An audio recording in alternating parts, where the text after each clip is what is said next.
cancer. Oh, is Yeah. that? Oh. No, I didn't think of that, but now that I said it, it just reminded me, he just was diagnosed with cancer. Sorry. See, I can't be here. I have to leave. I feel like I'm on the most high stakes date of my life on this show. That's ridiculous. I am so stressed out. I'm sweating. Why? Because you, of all people, I feel like you're one of the most confident people in show it's business. an act. Well, isn't everything an act in show Yes. business? Yes. It's like, who can act the best? We're actors. I think Not us. Comedians are not actors. That's true. Sometimes people say to me, out and about, "Oh, you're an actor." I'm like, not only are you wrong, which is insulting, but I'm the opposite of an actor. Yep. Not that I'm insulting actors, but I am the opposite, and you are too. We are truth tellers. That's true. We don't conceal, we reveal. And I only get cast to play myself, and it's never acting. If I'm right, cast to act. even on your titular sitcom, you were you. Yeah. I was who I was at that time. I look back and cringe, but Really? I think the goal is to always look at a previous iteration of yourself and cringe a little, because that means you've changed or I grown. thought that show was funny. Thank you. I appreciate that. I mean, People loved it. Who cares if of course we're all evolving. Yes. Cringe, like these people who are like in interviews, very common thing to say is, no regrets. I'm like, what? Who says that? Everybody. I've heard it a million times. I got no regrets. I guess I don't think they mean, I think what they Should have them. Of course. Yeah. Again, I have zillions of regrets. That's my favorite, is when you're talking to someone and they're just like, those mistakes made me the person I am today. And I'm like, yeah, that's the problem.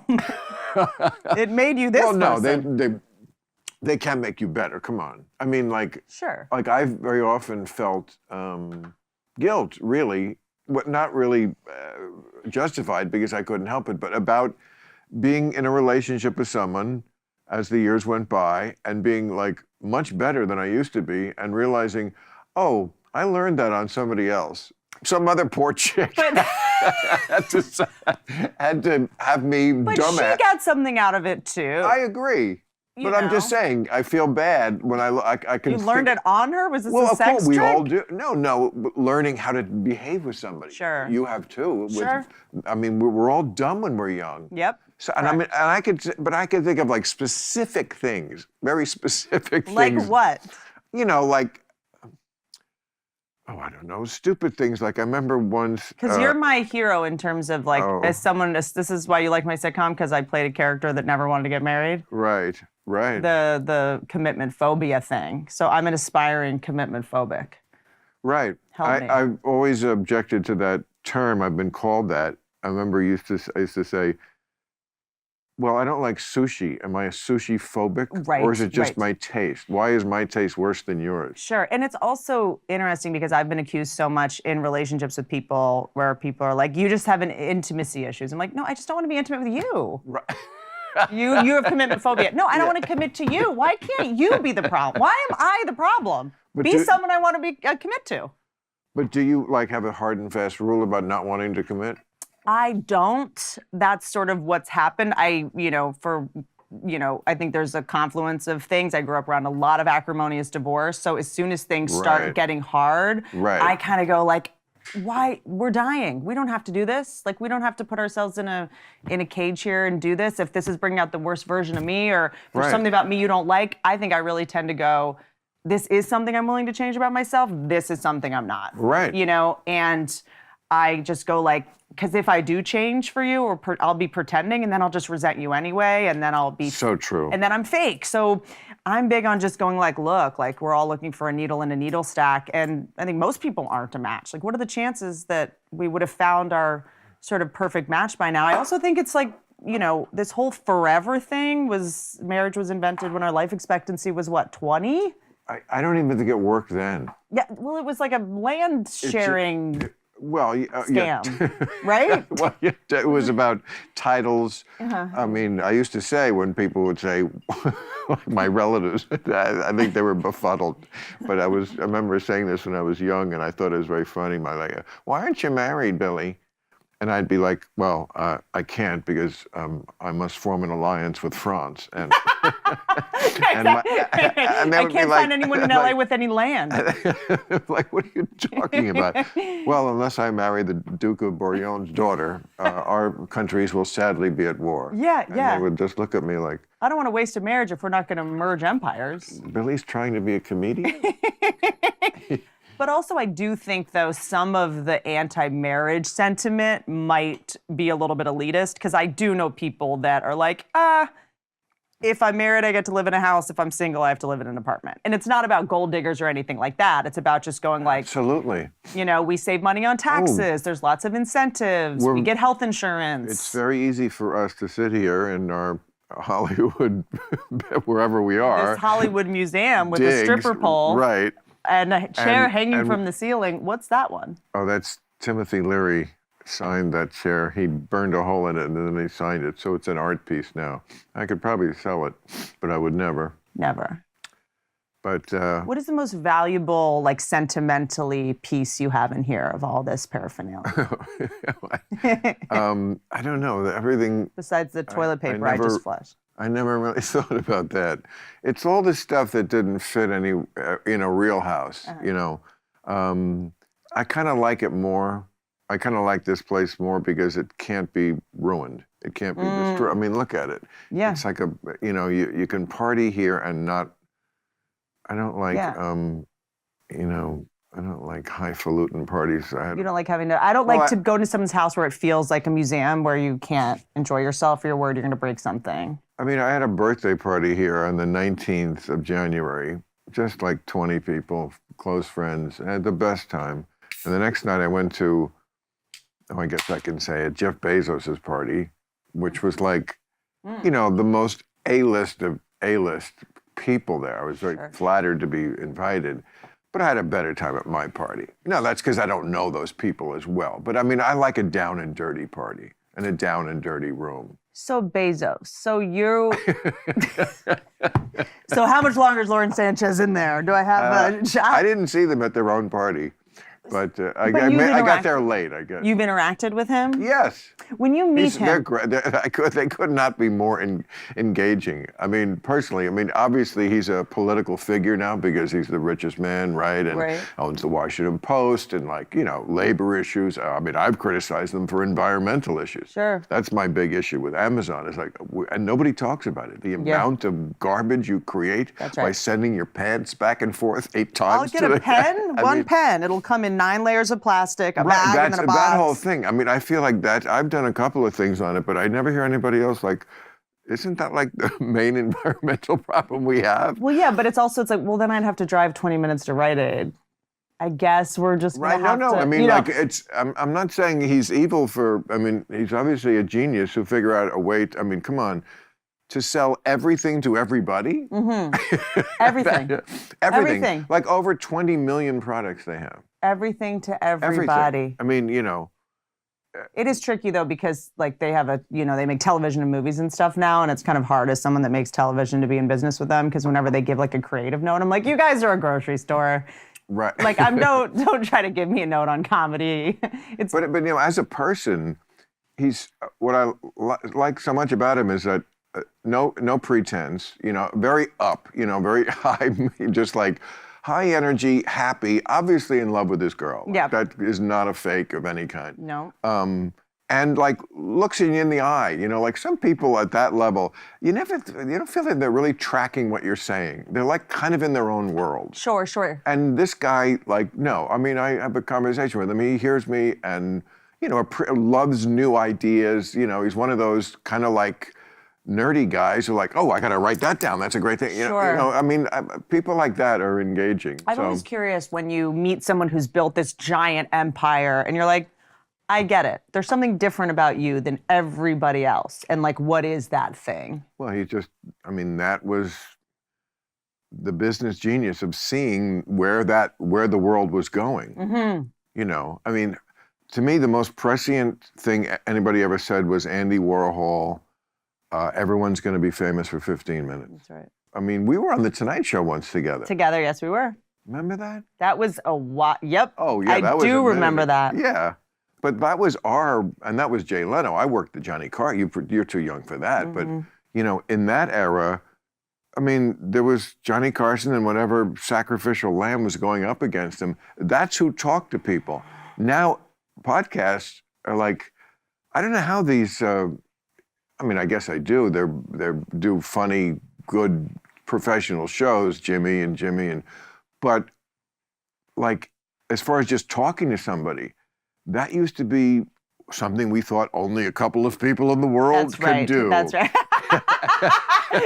Otherwise, we had to get 10 people to tightly script what you say, puppet. Well, Alan Thicke tried to defeat Johnny Carson, but once again, there's only one person who can talk to people, Johnny Carson. Yeah. And now it's like everybody can talk to everybody. And there's, Isn't it wild that we used to sort of prepare 7 minutes? Oh, so we prepare. I mean, was it 7? I thought it was 6. Maybe it was it was, and then you'd have the second segment and you'd have 8 minutes to get everything in you need to say for the year. It was so nerve-wracking. Now I'm I'm out of things to say. Wasn't that show nerve-wracking?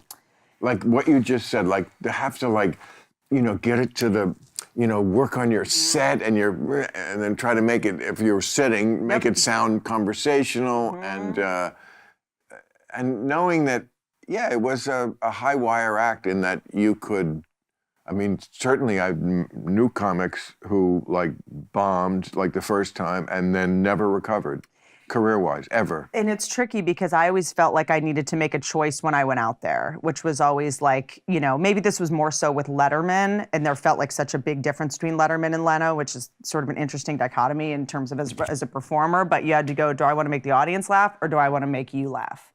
And making a comic laugh is sometimes a little bit different than making an audience laugh, So I'd sort of go out there and be like, I got to get this laugh, but then Letterman, it was always he was hard to crack a little bit, So I'd be like, yes. If I don't get them on this, at least he's laughing, and then they'll know it's funny because he's laughing. Some hosts, I feel like, lose credibility on the laughing thing because they laugh at everything. I don't think Letterman really did. Not Letterman and not Carson. That's why you could achieve both those things by making Johnny laugh. If Johnny laughed, the audience was like, well, fuck, that must be... it must be me. I must be dumb. Me. Yeah. Johnny loves it. I fucking love it because I love Johnny and Johnny's the man. So I think I would go in that direction. But right now, if you laugh at everything, if you're just a giggle box, some hosts just are. I'm not talking about daytime. Lots. And don't you think some of them laugh harder at things that aren't funny just to make the person feel confident? I feel like it you're like, why is Gerard Butler killing with Jay Leno? I was definitely funnier than that. Gerard. Why are you being hard on me? What a perfect name for that joke. What a perfect name. Gerard Butler, right. That story, about doing pranks on set, that was a dog shit story. You know what I'm saying? That's hysterical. Yeah, but you're going to give me a hard time and make me sweat it out? Oh, I remember backstage and you'd hear the band when you were about to go on. And just that kind of that 40s, I felt like I was shipping off to Pearl Harbor the next day. It was stressful. It's always half debutante ball because as a comic, you're in the clubs, you know how to make people laugh, you know how to sort of do what you do, but no one prepares you for the walk.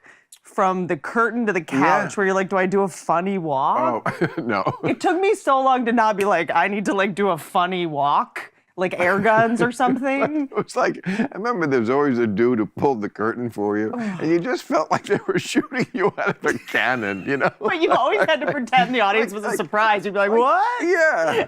There's no funny way to walk to the couch. Just an couch. Audience, but I felt that walk takes forever. I just felt like the bull in the bullfighting ring. Yeah. It just was like... That's kind of it. And the sound of that band, again, that if it had been a different more modern band. But the Johnny, I'm telling you, I felt like I was. There's such a thing as a modern band. 1941. Yeah, it's always like a drum. They're like, is that a recorder? Like, is that? Are those the cymbals? One person just holding the cymbals on one finger. Arriving in Pearl on December 6th, are you, Bill? I suggest sleep late the next day. It's a Sunday. I'm sure nothing will be going on. It's also, and then it's like you spend so much time getting great as a stand-up, and then you're sitting on a couch. I mean, not to go like. Being a female comic's different, but I'm like, I should wear a skirt, and then I'm just spending all this time trying to not Sharon Stone the audience. No. and so I'm kind of just like You're being right. awkward. Tougher for you. I mean, no, I wouldn't. No, it is. It is. There's another level that you have to consider that I never did. They're gonna pick on physical stuff more, like. And look, a lot of that comes from women. As I've always said, women hate each other. Mm-hmm. So, a man walks... I hate myself. That's how much women hate women. No, you don't. But a man walks in a room, we don't even see him. Women, a woman walks in and it's just, who she thinks she is. It's like there's always this picking and there's this natural instinct to pick. And I think we're kind of wired for that, yeah. You had to deal with that, and I didn't. I mean, I wore a little monkey suit from the young comic days, some of my wardrobes are cringy, but it was the 80s, for fuck's sake. I think it's also, it's like you want to dress nice and presentable. I think there's this trend now where, comedians just, like Adam Sandler gets to dress like that. You guys can't all just wear gym shorts on stage. It's like the hoodies and the... Why would you want to? And it's just like, there's I remember being at the Comedy Store on New Year's Eve. I normally will I know you do big New Year's shows, a theater or something, but I was just at the Comedy Store and there are these people, they're dressed up, they're in their sequin, dresses and they're in their suits, and these comedians just one by one are coming out in hoodies. Really? T-shirts and it's just like, you guys pull it together. This is New Year's Eve? It's New Year's Eve, guys, And I just remember being like, these people have bought tickets 3 months ago. They dressed up. This is their special night, and you're just like looking at a notebook in your sweatpants, So I always do try to, really dress up. But sometimes I think when you wear a dress or wearing heels as a woman, you might come off bitchy. What did you wear that night that we were on together? Were you in a dress? I always had a rule that I would wear like the Michelle Obama-ish, those dresses that would go right under your knee. But you're showing leg. Yes. I was not. Yes, I would try. But it was also so annoying because you'd have to do this weird cross. Right. And you'd have to lean forward. And then it just looked like I was trying to show the host my tits. It took me a while because otherwise you're here. It's kind of a nightmare, frankly. I know. I'm trying to be sympathetic to that. I can't do this. I get it. I never had to think about any of that. And then I started just wearing like pants and then like a blouse. No, and also like... You want to be pretty because you are, so like why hide that? And also, it's also an asset in show business. But then you don't want to be too pretty because you don't want to make the women who are not that pretty mad at you because they... I'm in LA6. We're good. We're good on that. Okay. Oh, I did a whole thing once when Amy Schumer put out that movie. It was good. I Feel Pretty? Yeah. And they just, the woke assholes just shit all over it. Because Amy they thought she was some of them were saying she was too blonde and beautiful and not like, and her whole act is like not that. Right. Like her whole act is kind of a throwback to... Yes, they were like she's basically anorexic. She's not a terrible looking person. No, she's a perfectly handsome woman, but no. Phyllis Diller wasn't that ugly. Carol Burnett wasn't ugly. Sure. That's what they did in those days. I mean, compared to Margot Robbie, we're all pigs. So right. I think it's like I think it's all, that's all relative, but it is fascinating that... But they do look for that. They are looking to find something to pick. Sure, always. Especially with a woman. So it's interesting. Yeah, I mean, I kind of never want to play the it's harder to be a woman card because also I do find that stand-up, even though there's so many less female comedians for I think a litany of reasons, it is in a lot of ways has a lot of stereotypical female qualities. It's like you're complaining. What does? Doing stand-up. Really? Like, yeah, right. You're emotional, you're sensitive, right. You're complaining about your marriage, you're complaining about how hard it is. It's kind of... talking. That's our thing. Talking. That's our thing. Women are talking. Okay, yes. We're rambling on and on. You're right. And then we think we deserve to get paid for what we're saying. Right.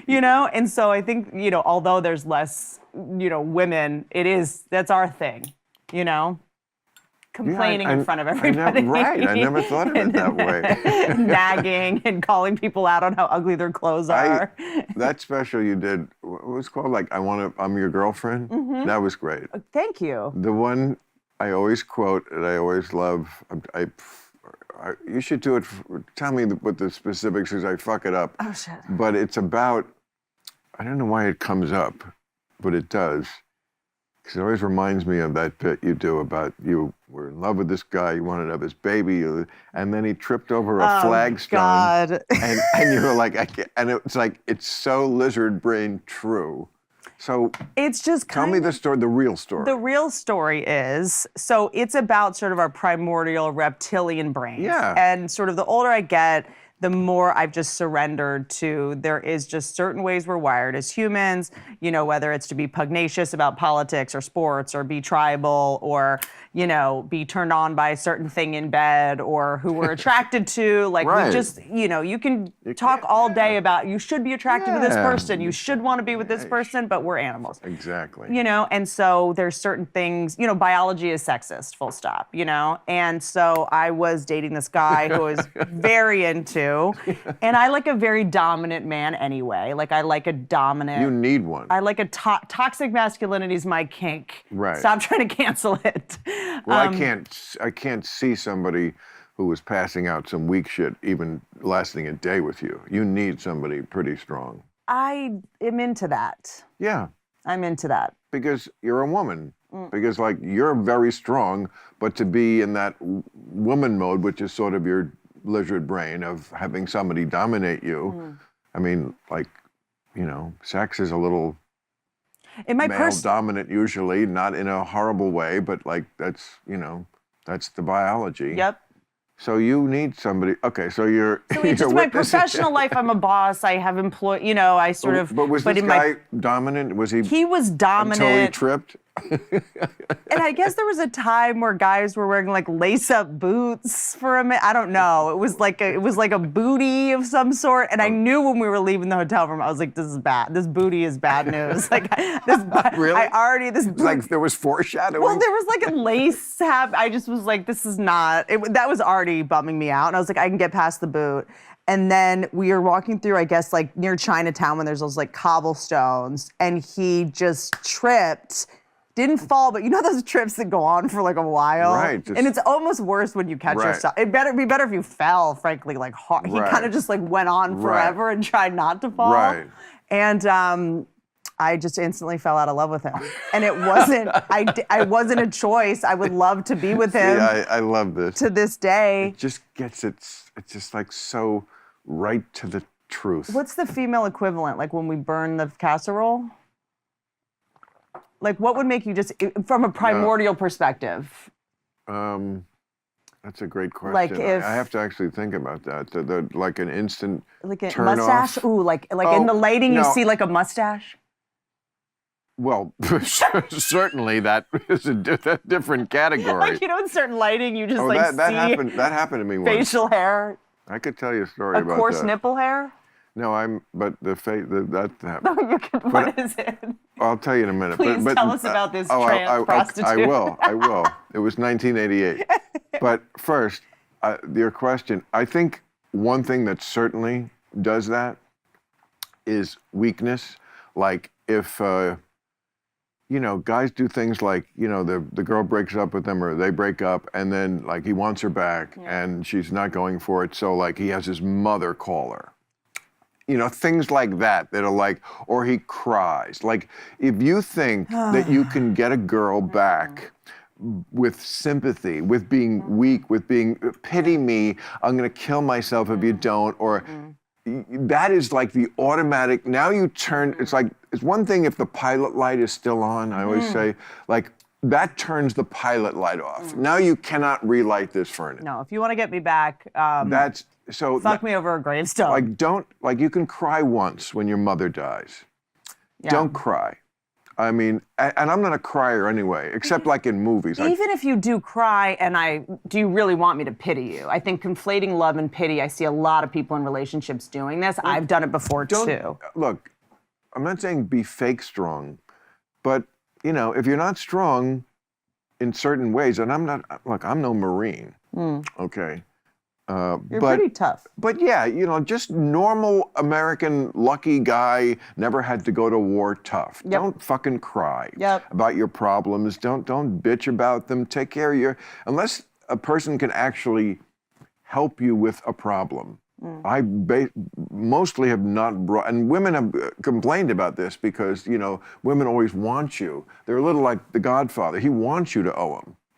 They want you to like bring your sorrows and so you get deeper and more intimate and like that. You know what I mean? That's what women mostly want. Is like, tell me more, and like you can never communicate enough. Man? No, I don't want to know anything about you. Well, What? see, you're a different breed. I would like you to remain a stranger for as long as we're together. Wow, look at me. I have to tell you what women are like. I think we have. I think it's important to maintain a little mystery. I think that one of the biggest mistakes we make. I made a movie about based on a book called The Female Brain. Hot take. I believe in gender, and canceled. But I think one of the biggest mistakes I see people making is like, your boyfriend is not your girlfriend, and we try to make when people are like, I want to marry my best friend. I'm like, well, that's gay. You're gay. Why? Right, exactly. We're not friends. No. We are not friends. We're not homies. No. I'm not going to tell you anything I think on a daily. I don't want to know what you're thinking. What are you thinking about? No. Please don't tell me, because I know it's someone else, and I've accepted that. Right. So I think that a lot of people are just not in radical acceptance of our nature. And I think if you want the kind of man that's going to be dominant, you're not going to be able to spend 30 minutes talking about like Lindsay's wedding shower. Right. You don't get to have both. You have to pick one. I couldn't agree more. And you have plenty. So I really work hard too, and I feel very lucky because we have this ecosystem of like comic friends, and I try to keep my friends, and then my man is my man. No, I resent anyone who judges, and of course you get judged a lot if you're as old as I am and never got married. And also, like, don't what they would call age-appropriate dating. It's like, fuck you. I don't tell you who you should be attracted to. Like, everything in culture is, sex, romance culture is, I was born this way. Exactly, great, I'm behind that. You were born this way. This is what my truth is. This is what it's like, what about my truth? That's your truth then, That's my truth. I was born this way. I mean, the age thing, And by the way, most men are. Most men are attracted to younger women. Yeah. It's like, again, the lizard brain thing. Yes. This one will be good mate to make healthy child. Yes, That's it. Yes. Again, I can't control that any more than you can control puking when your boyfriend slipped on the cobblestones. Yeah, but also we don't spend any time talking about a lot of women are attracted to older men. And that's has always sort of been my thing. And can we start a podcast called It Was a Different Time?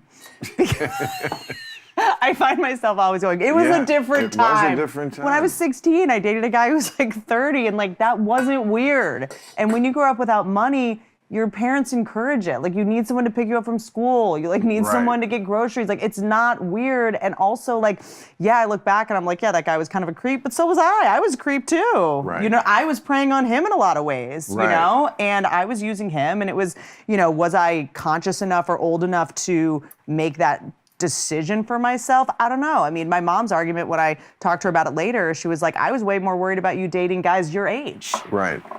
Because they're smoking weed and driving drunk, and so it's a nightmare for anyone to date anyone, let's be honest, at any age, but I do find especially at the young, and those young, we're talking about teenage, early 20 years, I feel women had all the advantage at that time. First of all, I didn't know enough to know how to deal with them. All this stuff we were talking about before, the stupid mistakes you make, not just if you were lucky enough to finally have a girlfriend, but just trying to get one. It was just, you're at the horniest time in your life with the least ability, at least for me. I think kids got more sophisticated in general in that way, but I still think, it's still, of course you can see this with the porn and everything else.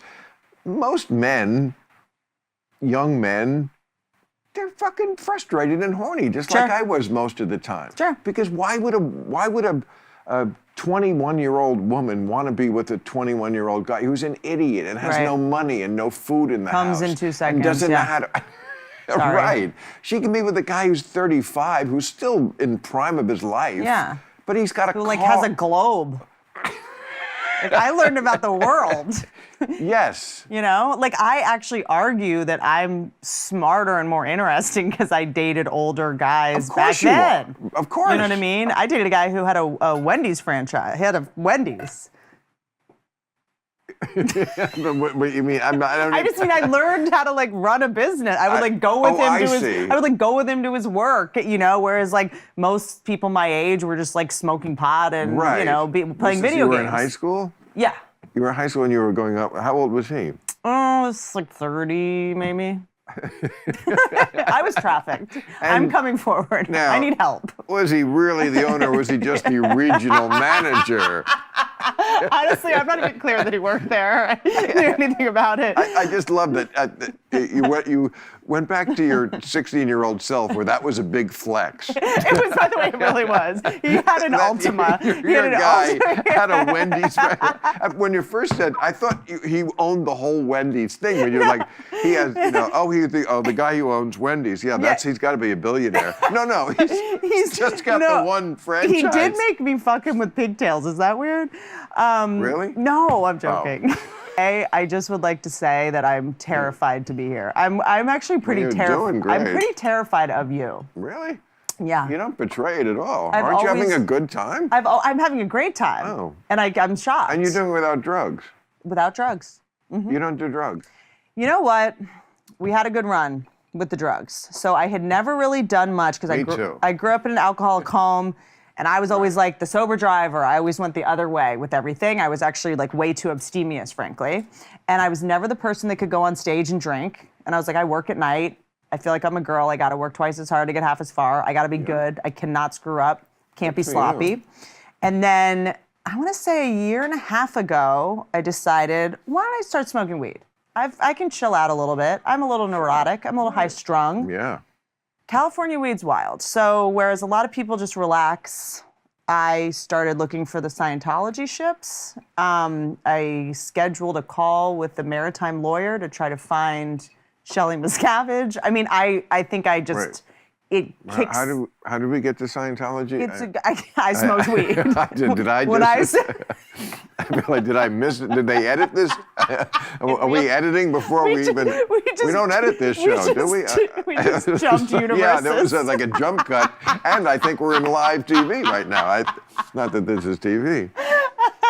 So I just am saying I get like manic and want to start solving like crimes. Oh, I see. When I smoke weed. Well, that's probably why true crime podcasts are so popular among women. Mm-hmm. Why are they? That's a great question. Well, I think it's like, isn't it the biological basis for why we rubberneck when we drive by an accident and like have to? But why women? Why is the true crime podcast? We're the most murdered. Isn't it our way of like studying and like studying up on the fact that we're prey? Well, you're the most murder. I wouldn't say the most murdered. Yeah. No, I'm kidding. Yeah, we are. We're the most. I'm kidding. I love it. Annoying. So how could we not be? I surround myself with women. I think it's easier, it's better, it's funner. Yeah, that's what I hear. They're nicer. Can I ask you a question? Prettier. Though? When all that like Me Too stuff started happening, there were less people were hiring women. It actually seemed like it backfired in a lot of ways, like in terms of people were scared to hire women. Yeah. Did you feel like, I know people that started making offices that were like glass, and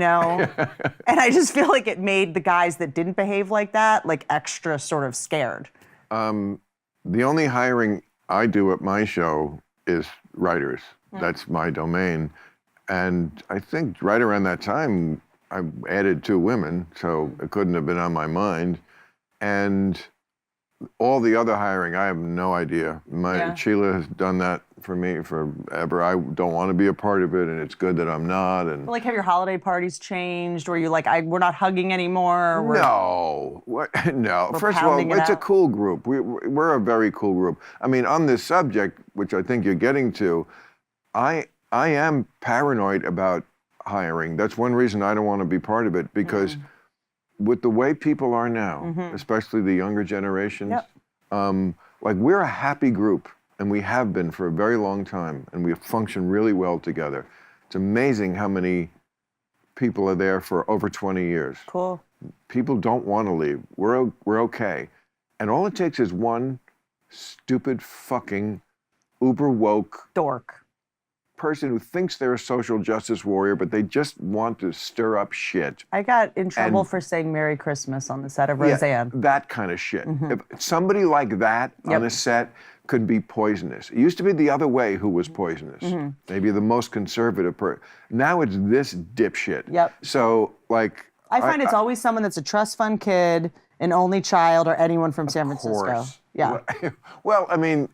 It's I think it's spreading, unfortunately. Because I have now with hiring, there's a couple questions I ask, which is, did you play team sports? I think team sports players tend to be a little better, you know? Can you ask that? Yeah. So like, oh, did you play any sports in school? Tell me about high school, you know? Surprised there isn't a law against that. Grew up on a farm. It's If racist. someone accuses me, I can just accuse them of raping me, so I have some leverage. If someone, I'm like, what? But he raped me. You don't believe women? I don't know if we want to put this in the book. I don't know if we want this in writing. I mean, this is more of a, outside the meeting kind of a thing. Okay. And then, did you grow up on a farm? Like people that worked on farms, they're just like, I think, better with teamwork. They're more humble. And then people that didn't grow up with money. People that grew up. I mean, you certainly couldn't say in an interview, what religion are you? You could not say that. Yeah. I find it interesting that you can say, did you grow up on a farm? Or like, tell me about your upbringing. Like, do you have animals? Do you have someone I'm surprised you can ask anything because somebody will connect it. Somebody will say, farm, what were you implying? That's, they'll find a way to, I can't even imagine how, but they will find a way to connect that. Or did you play sports back to racism? But I think, interesting. Yeah, they will. What are you saying? You're white, you obviously didn't. Shit like that. Right, I mean, they just are looking to start shit. But also, if they do, I'm Shit at starters. the point where I go, you know what, come at me, because when this story is relayed, you will look ridiculous. I think most people are reasonable. I think we hear from the fringes the most. Like when HR called me to tell me I was in trouble for saying Merry Christmas, they were like, hey, so, like, they thought it was ridiculous too, and I confronted the person, and I basically was like, you're dangerous to everybody in this office. I mean, that's a good story, and I'm glad it came out that way for you, but I am not as sanguine as you are about the idea that the ridiculous don't have fans, the other people who are ridiculous. Yeah. And ridiculous stuff does land sometimes. But with ridiculous people that we don't want anyway, right? But, like, here's the problem with the ridiculous, is that, I've said this many times, no one ever gets in trouble for being too woke. You can't get canceled for being too woke. You can't get canceled for saying... But isn't canceled a good thing at this point? Doesn't it just help you? Name one person that's been canceled and it's not like hurt, and it's actually hurt them, you know? I can name 50. Roseanne. Let's go. Okay. Al Franken. I did work on that show. I did work on that show. Zillions of people. Did work on. Of course, it's hurt. I'm talking about like comedians. Like I think for the most part, it gives you publicity, and then if you're able to like stay funny and it works for you. It depends. Louis C.K. Because also Roseanne was on an ABC show. That was Disney. It's different than being like a YouTube stand-up. Louis C.K. has to release his movies like on the internet as opposed to where he might be with studios. Yes. Woody Allen can't get a movie made.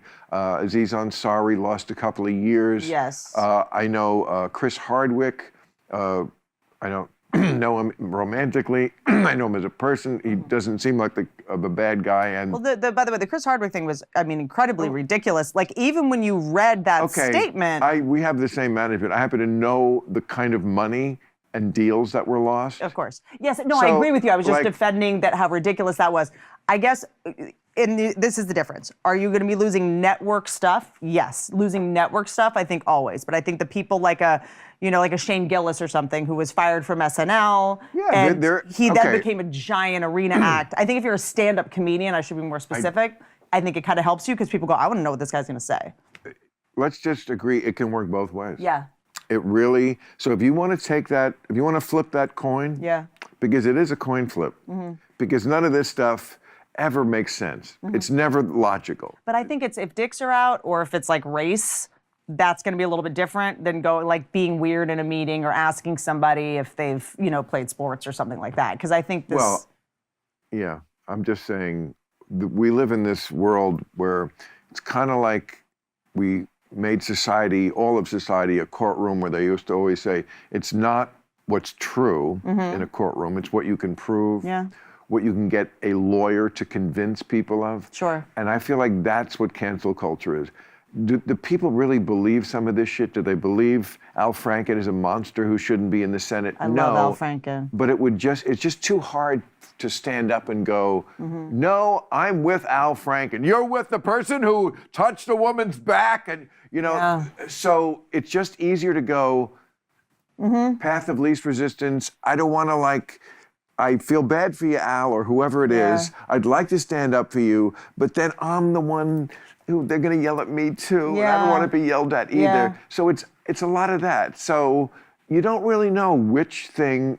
I always say it's like the angel of death passes over certain houses. That was Passover, the Jew holiday, the Passover, like that's what they put the mezuzah on the door. The tunnels? No, the tunnels. That's what's going on New York now. tunnels? No, this is like. What are we? No, this is like ancient Bible times. Oh. You know how Jewish people have a mezuzah on the side of their. Okay, that was from. I forget the story in the Bible, but the angel of death. They wanted to have a way for the angel of death, who was spreading, apropos to his title, death, pass over their houses so they wouldn't kill them. Sure. That's what Passover means. Pass over my house and don't kill me. Sure. Some people live in that house. Sure. Charlie Sheen lives in a huge mansion called Passover. They just, whatever he does, they just pass over. And God bless him. He's Unreal. See, that's my thing about do people really get canceled? I see what you're saying, but I think that someone like Louis C.K., who's selling out Madison Square Garden 5-6 times, it's like he was doing a tiny FX show that was winning awards. Right. I think it helped it probably helped his personal appearance. And his touring, yeah. But it hurt him in movies where I think he would rather be. Oh, really? Yeah. Because I think it hurt him in a business where most people have a lot of skeletons and they have to sort of sacrifice somebody so that they have some ostensible but I mean, self-righteousness. It's like Disney's you're canceled. It's like, well, you guys have dicks in your cartoons, so let's all just calm down. I mean, the castles are made of dicks. But so this is not something you worry about. Well, see, it's easier. It's better to be a woman. It's always better. Whatever. Really? Well, of course, the worst thing you can be for cancel friendly is me, white, male, over 60, unmarried, heterosexual, unmarried. I mean, I'm all for five. I'm like everything. No, I always say it I better be good because they're trying to get rid of me. Who's they? Dorks. Yeah, but dorks have power. I mean, but why are we giving them more power than they deserve? Well, who's we? We're not. Okay. But other people are. Because I do feel like, the people that are the, whiny woke dorks are fringe, and those are the people that are going to have the loudest voices on Twitter. But then all the reasonable people. But they do get people fired and off shows and preventing them from having deals and contracts and, For sure. Look, Woody Allen, I would say 2 out of 3 of his movies are horrible. Can I tell? Okay, I'm so glad we can admit this. But the 1 out of 3. I don't think he's that fun. I mean, I don't think his movies are that funny, and I think he just makes too many of them. He makes exactly. But to me, that's also part and parcel of being an artist. That's what an artist does. Now he's a funny kind of a person because he's on one hand an artist, on the other hand he's like Mr. Clockwork. He should be working at the government patent office because he did for 50 years 2 movies every year. Yeah. We would shoot them in the spring and the fall. I would write them in the in the winter and the summer and 1 out of 3 or 4 was good. And it was but you can't make that many movies without repeating the same themes over and over. And some of them are so unwatchable, but he still should be able to make a movie. It's like this is just the biggest witch hunt of a non-story. I think also, and this goes back to what we were talking about before with dominant men, I don't like to watch men be weak. And that's always been my problem with Woody Allen. I'm like, you're scared of a lobster? Pull it together, dude. I think there's, it's just kind of well, that's a comic. You're now Woody Allen. Get it together. Do you know who, when he was playing that, what you're describing here, that guy, the lobster, get it. You know who he was doing, by his own admission? He wrote about this. Bob Hope. Oh. He grew up on Bob Hope, and Bob Hope, who by the time I was even a kid, seeing him on TV, thought he was corny and crappy. But he did, when I went back and saw, when he was young and did those road movies, there was some charm there and some funny stuff. He had a funny kind of, he was the coward character, and, you know, a little bit of a, you know, he was skeevy. Yeah. And Bing Crosby was the, you know, the ladies' man, and he always, and that was a funny duo. And I think now that men actually wear V-necks and have man buns, it's like it doesn't hold up as well. Back then, when men were probably more men, it was like refreshing to see a vulnerable man who was like insecure.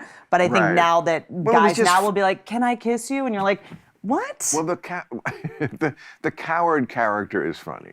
It's funny to be a coward. Yes, but so now that everyone's a coward, maybe it just doesn't feel as sexy. Right, and no. You know what I'm saying? Well, it was never sexy. That was the joke. Bing was the sexy one. Bing was the sexy one who got the girls, and he was the schemer and the coward. I'm always fascinated, though, by his movies. Like, the wardrobe for women is always wild. You know, like in Annie Hall, like, why is Diane Keaton a trans man? She just dressed... That was her choice. I know. I think it's kind of fascinating. And then in every other movie, the women just dress like Jane Goodall. They're in, like, cargo shorts and, like, brown tank tops. You're right. I know.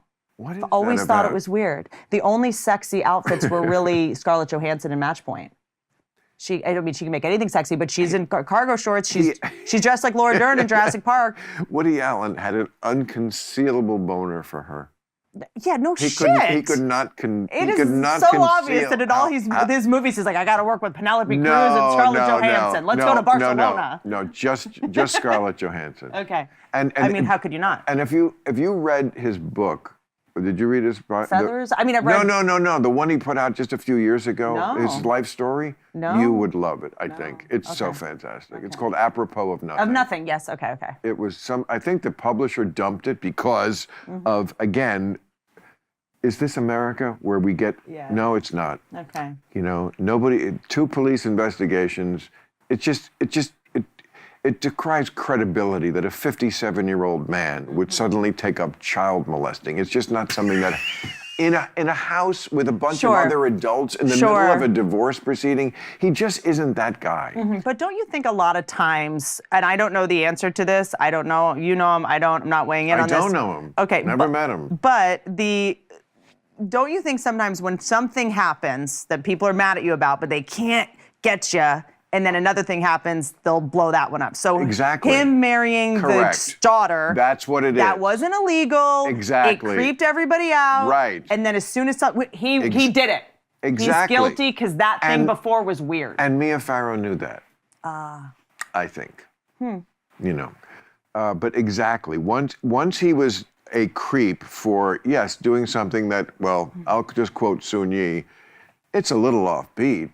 That's what she said. That's what I love that. I love that. She's like, you know, everyone knows going nuts about this. Yeah, it's a little offbeat, but fuck, I mean, love is love. Sure. You should be happy when you find. And of course, does he not get anything for standing the test of time? They've been together 30 years. Totally. They have raised two stable children. You don't get any points for that. He works with Scarlett Johansson all the time. He can. I mean, I don't think he would be. Everybody has a screen crush, but he did seem to be particularly like, I cannot hide what a hard-on I have for this chick. But it's, I mean, yeah, that is tricky because I think you go, oh, he knew her when she was young, therefore, you know. But I also think, like, you know, I think it's good, forget his case. I think it's good that there's a little more awareness about pedophilia these days. I think there wasn't enough focus on it for a while, and maybe there's now, you know, people. But I'm not sure she was legally underage at the time. She was close. So I don't remember the exact specifics. I think when people are Asian, we just assume. And let's be honest.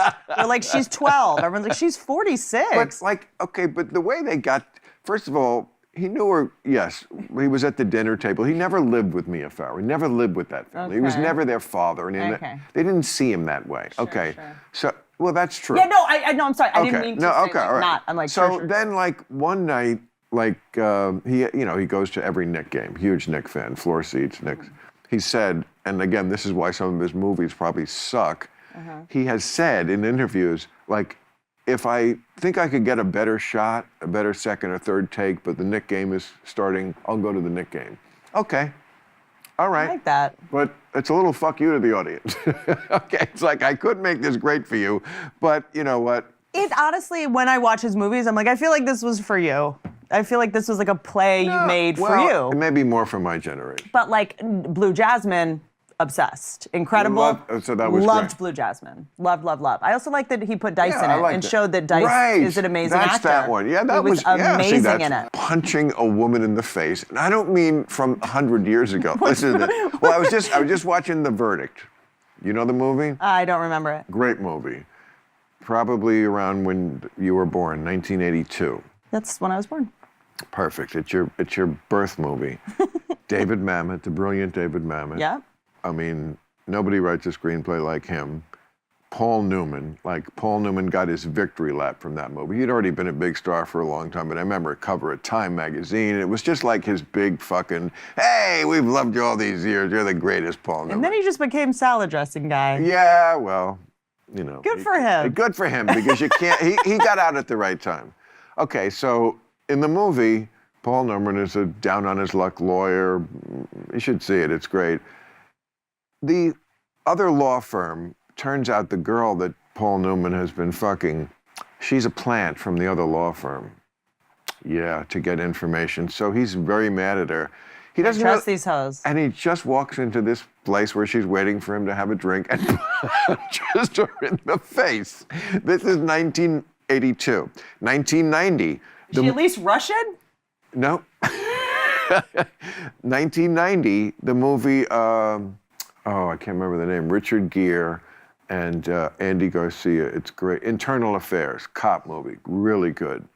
And Andy Garcia punches his wife in a restaurant when she's, and James Bond. Okay, this is going back, but 1969, I think. Was it Sean Connery? No, on Her Majesty's Secret Service, the guy who had a cup of coffee in the franchise, George Lazenby.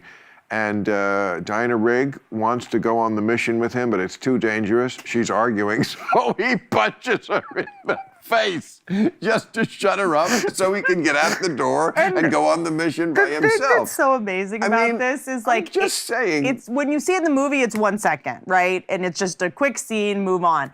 We've made movies. This is a script that's been around for years. They had to bring in a stunt coordinator. They had to practice this stunt for days. They had to shoot 50 takes from 50 angles. Like, they had many times to rethink this. Like, 200 people were sitting around like, yeah, this is working. Like, we really... That's so great. That's exactly the point I'm always trying to make.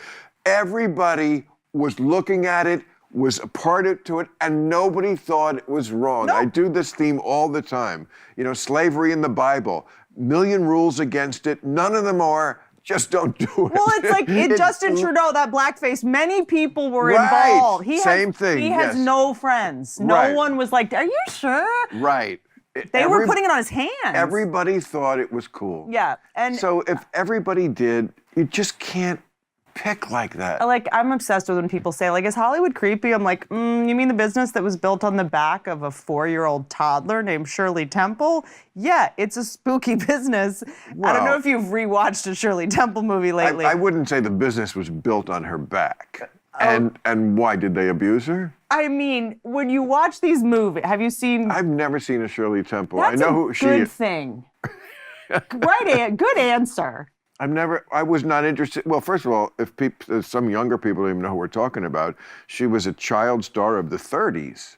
Is that probably, yeah? Yeah. But she's sexy. They're teaching, I mean, she's like twerking on these men. She's always at war. Twerking? Dude, she's always at war or on a ship with a bunch of men. There's no mom in sight. There's no like babysitter or aunt. Right. It was an adorable, I don't know what. See? But I mean, she had dimples and she's like in these little outfits, like, but I don't think they saw anything perverted about it.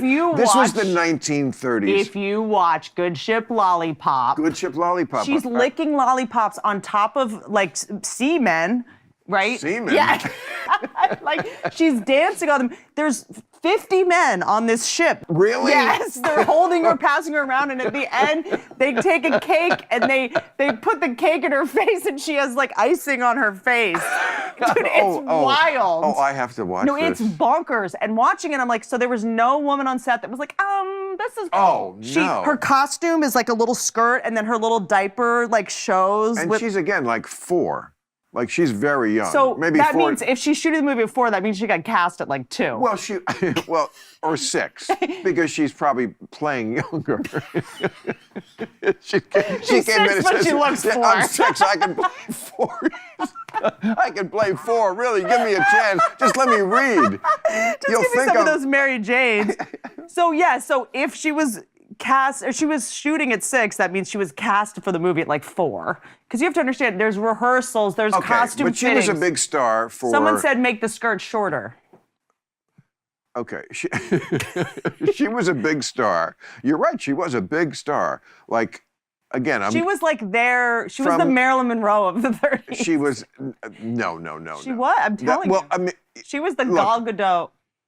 No, no one in that era.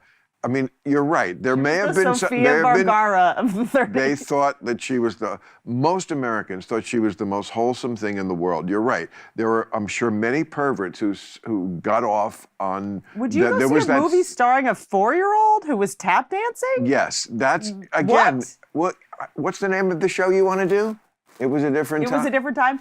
I was 16. It was a different time in the 1930s. Have you ever been entertained by a 4-year-old? Like, have you ever genuinely been like, this is great dancing? But I don't like children. I've never been around. I'm never around children. Yeah. It's the one consistent thing in my life. Yeah. Didn't want them. Didn't like them when I was one. Don't like them now. Love it. Never got married. Never wanted it. Okay. So, but people do love children. That's like the most universal thing. They fucking love children. You know how I know they love children? Even fucking celebrities do it. Even celebrities have children. Like, you'd think, I'm a celebrity. What do I need that for? But like, even they I could have do a giraffe. That's how I know that it's a powerful thing. That most people you mean like having to have their own? Yes. I don't like other people's children. I think if you like other people's children, lots of people like all children. That's Just weird. the fact that That's weird. Yes, if you're Michael Jackson, That's it's weird. It's not weird. It's what normal. Not that one thing is better, but it's like that is more the norm. We are not the norm. Just as far as numbers, we are not the norm. The norm is a baby comes out and 9 out of 10 people will be like, "Oh, great! Look at that, a baby." I'm like, but I don't think most get that thing within 10 fucking feet of me, or I swear to God. I think most people aren't like, oh, like I want to watch that toddler act for an hour and a half. It's one thing to be like, that's so cute, but like they do. They think it's adorable. They're not going to go to a movie? Whitney, imagine getting in a car, putting pants on, going to watch a child dance for an hour and 40 minutes. You could redo Shirley Temple today and make it a hit again. It's universal. It's timeless. People love children. They think small children are adorable in the way I see every dog and I go, hello, animal. And I want to just talk to it and pet it. And I just want to get to know every dog I see on the street. Sure. Okay. And that's what people are with children. I think, however, I find it very weird. Like that, remember the Sound of Freedom movie that came out? And it was all about the sex trafficking stuff. Okay, big, huge movie. It was like kind of fishy because Hollywood distributors wouldn't pick it up. But then we found out later that the guy that it was based on, he was kind of a con artist. But, you know, it was about raising awareness about child trafficking internationally, sex trafficking. Couldn't be a more important issue. Right. Not sure if a movie or raising awareness is really going to do anything about it, but still, you know, it was can't hurt. Massively popular. People should be aware of that. Yeah, massively popular. And, of course, needs to happen. Very glad the movie was made, but I was kind of like, isn't it a little weird that a movie about objectifying kids cast kids to play the sex trafficked kids in the movie? Like, what does that audition look like? But how else could you do it? CGI, midgets, I don't know. Something else? Puppets? Anything else? Claymation? I don't know. Like, I feel like we have the Team America puppets. Don't you just find it weird that, like, child labor is outlawed, yet Hollywood uses child actor? I think child acting is just odd. Well, prostitution is outlawed, but if you do it in front of a camera, you're a porn star. It's the same thing. You're being paid to fuck. Sure. But we're filming it, so now, you know. Also, like, acting on the street without a camera, also probably outlawed. Loitering? I mean, doing anything on the street. Oh, right. Doing any job on the street without a camera is going to be weird. Any performing on the street. But I don't think people like mimes on the street either. Jugglers. What were we talking about? Kids being cast. Oh, kids. I don't think Shirley kids should be Temple. in movies. Wait, Shirley Temple. I'm telling you, most of America went to see that and thought it was just adorable and delightful. In the 30s. Innocent, and you're right. That's when kids worked in factories, though. We now know they have like minds and memories and shouldn't wear makeup. Didn't JonBenet Ramsey fix this? Exactly. I think we're weird about child pageants. Did she wear makeup, Shirley Temple? She wore blackface in a movie, like That's different. Trudeau level. Right, I know. Up to the lash line. Right, but that's not makeup. I mean, back then it was shoe polish, yeah, whatever. I know, but it's not. It's a different thing. You have to wear makeup even when you don't wear makeup. Even worse. Yeah. But it's so a if Shirley different Temple thing than, wasn't wearing makeup, it's fine. fine. In one, she's they're doing blackface, and the other, I'm saying, did they put makeup to make her look sexy? Yeah. They did. Yeah, she was a sexy babe. She was a star. Well, then I'm going to watch those movies. What do you mean? There's a movie of her in a diaper and another 4-year-old dressed in a brothel as like whore, saloon whores. Have you seen all her movies? Oh, I'm a pedophile. What do you watch? You watch them on YouTube? Well, no, I've started just because I've sort of been doing forensics on child acting in movies because I think it's kind of a horror show and wild that we do this. I got kind of obsessed with the Britney Spears thing and how we sort of like watch these children get publicly super famous, and no one feels bad for someone that's famous, even though it is pretty traumatizing on the psyche, and usually doesn't end well for people. Well, you know, they really treated Judy Garland bad. I don't know a lot about that. Judy in The Wizard of Oz. Speaking of getting I mean, she was a child star, but she was like, unlike Shirley Temple. I mean, I certainly hope nobody abused Shirley Temple. And by the way, she grew up to be a congressperson, Shirley Temple Black. So I don't. So she did go crazy. I don't feel. She thought she could make an impact in government. I don't feel like she presented herself as a traumatized person, but Judy Garland certainly was. But Judy Garland was older and like in a more like in that era, like where the studio heads fucked everybody. Well, you know she got molested by the midgets on Wizard of Oz. This is true. Really? Yeah. Molested by the midgets? Mm-hmm. They were like drunks. Oh, right. They would go up her skirt. Right. And then the director slapped her once because she couldn't stop laughing. The Wizard of Oz was a very fraught production. I'm really obsessed with this. You know that the first witch had to leave because the paint that they put burned her skin. Oh, right. Mm-hmm. The green. And then the guy that had the not the Cowardly Lion, the one that had the strings on his face, the Scarecrow, and like left permanent scars on his face. Really? Yeah. Yeah, they didn't really. Yeah, it was a real shit show back then. I think they all have like lung cancer. It was really awful. I think the Tin Man has black lung. What do we have to do to get the shot? Has black lung. Yeah, totally. I mean, it was, what they gave. God forbid you were an animal. Bad. I mean, I've Bad heard news. today still like no animals were harmed in the making. I'm like, really? Anytime there's an animal How did you get that horse to fall like that? Yeah. Oh God, this is actually my off-camera big cause. Me too. Really? Yeah, and it's the one thing I can't physically make myself watch is animal cruelty. Like I love Steven Spielberg. I would never see Seabiscuit. I'm not going to watch a movie about a horse. Okay, so I'm a horse. I rescue horses. Oh, you do? Yeah, that's my thing. Wow. Yeah. Rescue horses. And then during the Woolsey fires, I went up to rescue the giraffe, Stanley, that's up in Malibu Safari, which was the giraffe from The Hangover that they say is retired, and it's not. So I got very into this sort of retired. Yeah, just into this, into the From who acting? gets to have exotic animals. I mean, how many parts are It's there? Hollywood. He was too old, and started showing. You stuck your neck out for him. Yeah, exactly.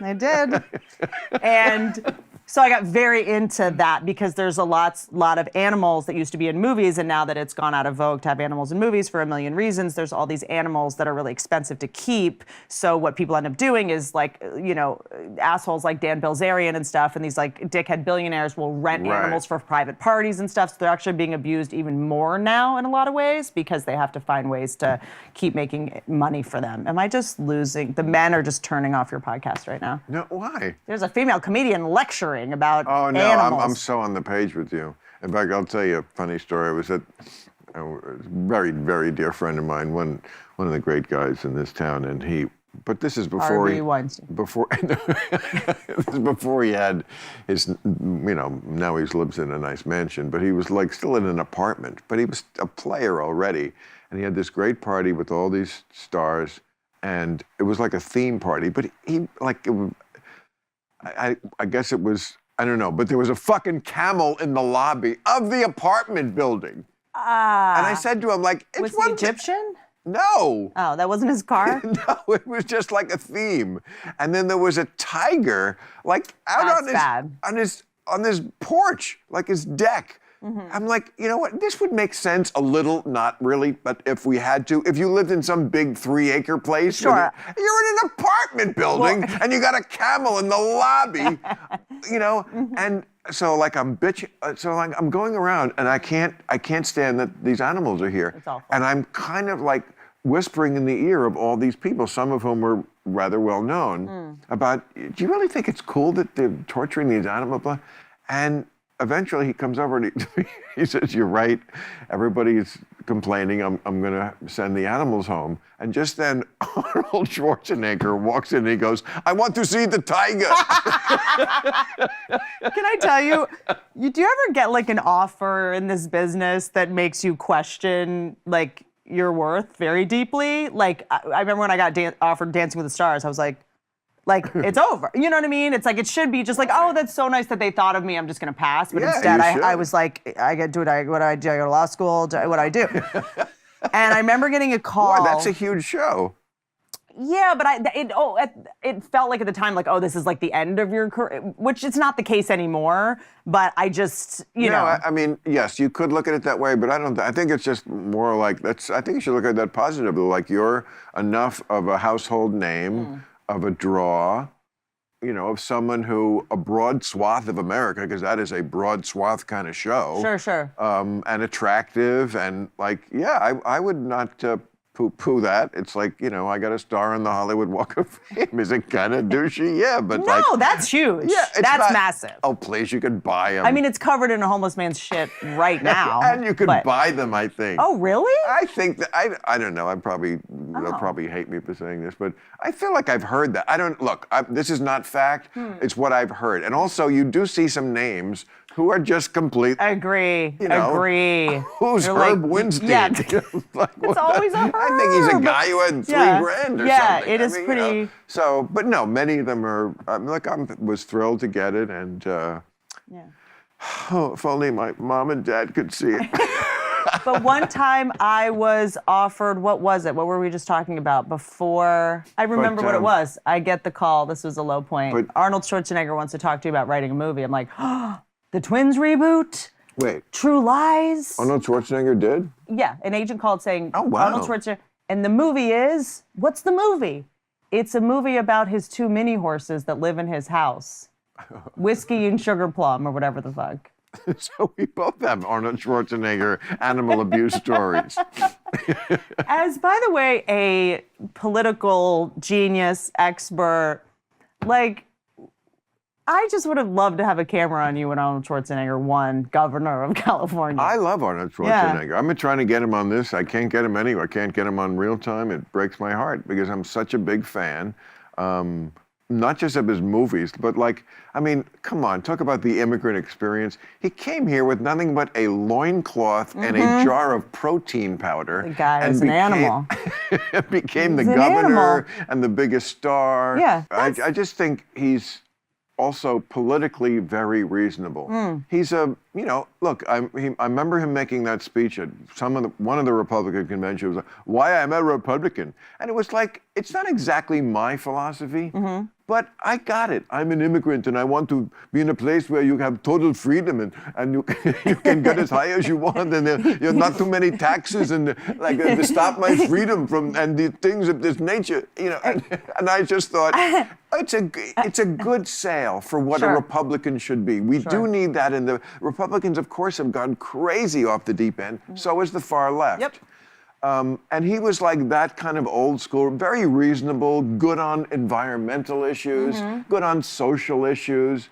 You know, he's a California Republican. I just don't remember seeing him a lot. I don't remember seeing a lot of speeches. I don't remember. Yeah, well, you know. Maybe I was just not engaged at the time. I'm never engaged with what the governor of our state is doing. Really, I mean, it's like, you know, if it's big news, I'll hear about it. It did feel like things were going better, though, when he was the governor. Well, he got rid of the car tax. Like, what were his But that did, look, things? I mean, don't get me started on this state. I mean, look, I can hear the rain pouring out there. I know, I love it. I do too.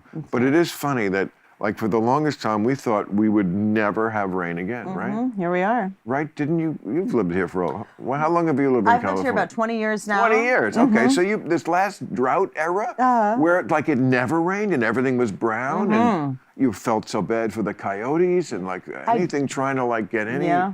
And now, Now it's like really. We're washing away, and it's like great. It's great. We need to replace the groundwater. But this is where it gets dicey because it's now everything's going to grow and get very lush. So next year there's going to be a higher chance for fires because it's going to all dry up. So that's when things get dicey. But I was reading somewhere that every 20 years there's a rain for 200 days, and we're close to that. We're close. My first year living here, it rained every day for the first month. Whoa. And I saw that again 10 years later in the 90s. I love that. So it can happen. And it did teach me, I mean, I was a little gloom and doomy about the never, because it was like, okay, I get it, it's dry here. But this is like, that movie where Matthew McConaughey has to figure out how we go to another planet because where everything is just dry. And if anybody could figure that out, it would be Matthew McConaughey. Anyway, but like, and then it started to rain again. And it just made me think, maybe we do drive ourselves a little too crazy when we don't have to. You know what I mean? Correct. Maybe we do. I think it's like Trump, same thing. Now, like, I back off none about how much I hate him and don't want him in office again. But, if he wins again, I can't go through the same kind of stress, and I just can't like ride with every bump in his road. I just have to be like, it's got to be a level of either surrender. wake me when he does blow up the world. Yeah. Do you think there's any version of Trump's reign being something that's going to wake people up I mean, my thing is it's hard for me to talk about politics until there's some kind of election reform, or like, why isn't voting a national holiday? Like, why isn't, there's just certain things that it's like, is Trump the person to reveal all these things that need to be reformed? Is he going to reveal the weaknesses in the system?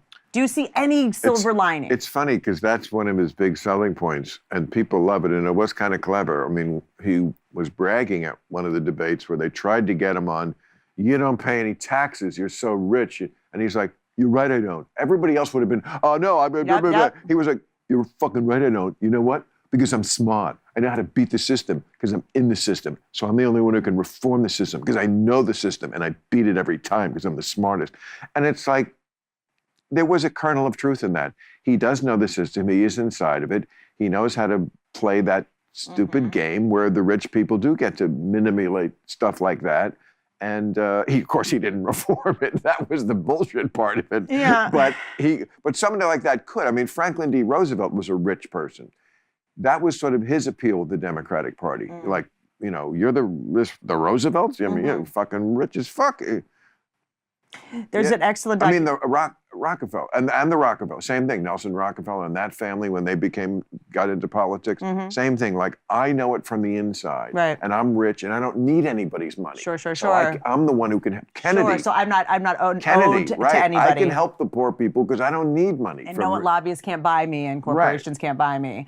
There's an amazing documentary called Hillbilly that I think not enough people have seen that is about sort of why Trump got elected. I have family that comes from West Virginia, and basically when Hillary said, basket of deplorables, she talked about coal in that same speech. She said, we're going to move to clean energy. The coal miners did the best they could to keep the lights on, but we're going to move to clean energy. Right. And then he put a hard hat on and he went to West Virginia. Right. So, I mean, he at least is smart enough. He studied Berlusconi. He studied Stalin. He studied all these people to know, like, poor people vote. And you think Trump studied those people? Yeah. I don't. Really? I don't think he's ever studied anything. It's all completely instinctive.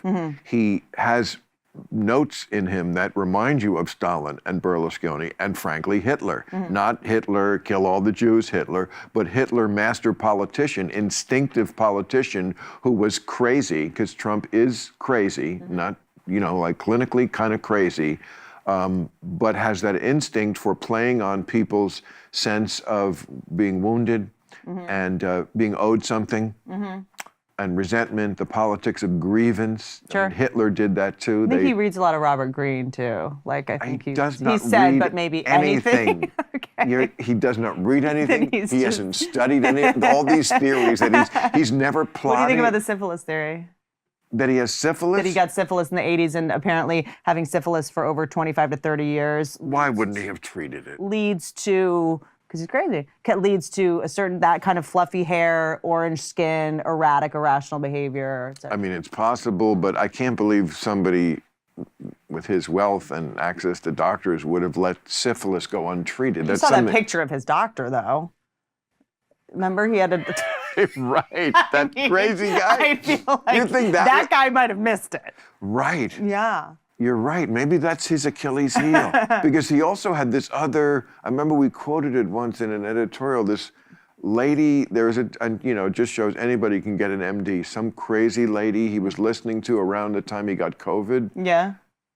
And she was like, she was way off into Sure. I think like something like Space Invader kind of stuff. So yeah, maybe he's just an eccentric who doesn't go to a normal medical Remember how doctor. like Steve Jobs would only eat orange food or something and he wouldn't get his cancer treated, Well, he got, okay, Steve. Narcissism does wild things. That's not fair to Steve Jobs. Steve Jobs did make a critical error, which he acknowledged. By the way, I think I conflated him with Billy Bob Thornton just now. No. Was it Billy Bob Thornton, the one that only eats orange food? I don't know. I don't remember I've never what- heard that, but it sounds like something that I could think of 100 celebrities that would apply to. Okay, but Steve Jobs, there was But some Steve eccentricity Jobs- in the medical. Well, Steve Jobs got pancreatic cancer, and he tried to handle it organically. I understand that because I primarily go to a holistic doctor. Mm-hmm. I think you have to have a Western doctor, and there's Western doctors who I also appreciate and use very much because you need both. But he took there's an impossible choice. The survival rate of pancreatic cancer is like very super low. So if you do what they normally do, which is, it's like, well, we don't know. Plainly, they don't know how to deal with it, Western medicine. Sure. So he was like, well, if that's a sure thing, I'm out. Why not try the other thing? I get really interested But that didn't work either. I get interested when something that works really well for somebody in their work or personal life, then is applied to another area. Of course, the person who's like, this is how phones should be, and this is how, he was such a perfectionist, and he would drop the first what was it, the eye touch or whatever it was, those tiny little things. They would say, this is the smallest we can get it, and then he dropped it into an aquarium, and then a little bubble came out, and he went, it could get smaller, there's air in there. That kind of mind. Yeah. And then they stopped production on everything that they were doing. They were like, well, we've already made millions of these, let's just release this, and the next iteration will make smaller. And he goes, that's what other people would do. That's not what we're gonna do. We're gonna hold it for a year and wait. Right. And then when you get to his medical care, he's got the same, whatever mentality that makes him a genius in business is limiting in his personal life. I've seen guys who were like geniuses in business. This happens a lot.